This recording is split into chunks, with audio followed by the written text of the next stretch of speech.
Dagang inahan sa Barangay Catalunan Grande sa Davao City ang voluntaryong midonar og breast milk kaganyang buntag Agosto 14, 2025. As of 12 sa udto, 26 na kainahan ang midonar og gatas. Din anaa sa 2,144 ml sa breast milk ang nakolekta gikan sa ilaha. Usa ang 33 anyos nga inahan nga si Jenny Rose Palcan sa kapin 20 ka mga inahan nga voluntaryong midonar sa iyang gatas. Sumala niya unang higayon niya kining gihimo. Gusto ka hatag ko gatas sa mga bata kaya wala pa parang makakuan ko makahatag ko og breastfeeding kan sa pag inahan ko.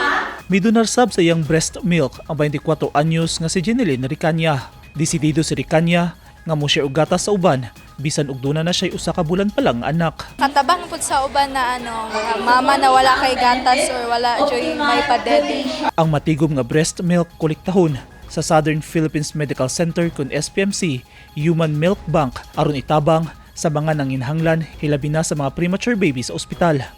Gipasalig sa SPMC Human Milk Bank nga moagi sa saktong proseso ang mga makolektang breast milk ug luwas nga imnon sa mga bata nga benepisyaryo niini. Kung naga-breastfeed ta, mapaabot nato bilang nanay ang atong paghigugma sa atong mga anak. Atol sa milk cleating activity, gipahigayon sab ang sabayang hakab kundungan nga pagpasuso sa mga inahan sa ilang anak.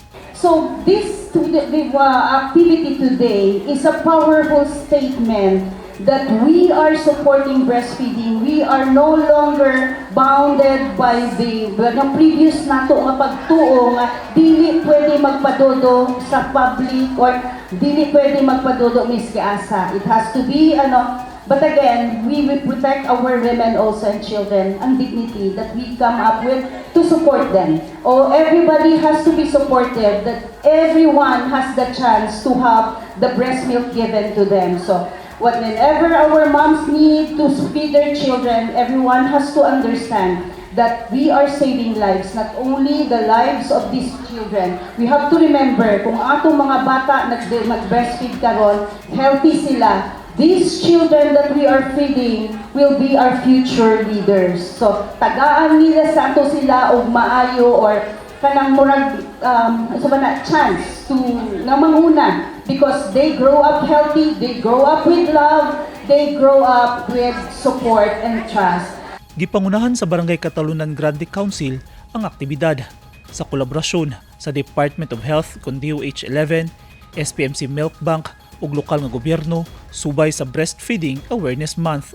Kulang pagid nita sa atong information dissemination mo nga gamay-gamay pa ang naka-avail karon diri pero dako gyud kani impact sa atong kuan kay daghan ta mga nanay diri nga labi na kato mga indigents nga minus gyud sila og kuan so kinahanglanon nato ni siya nga tama padayon gyud ni siya nga programa sa atong barangay. Unang higayon kini nga gihimo sa Davao City. Eugene Hinutan, Newsline Philippines. Stay safe.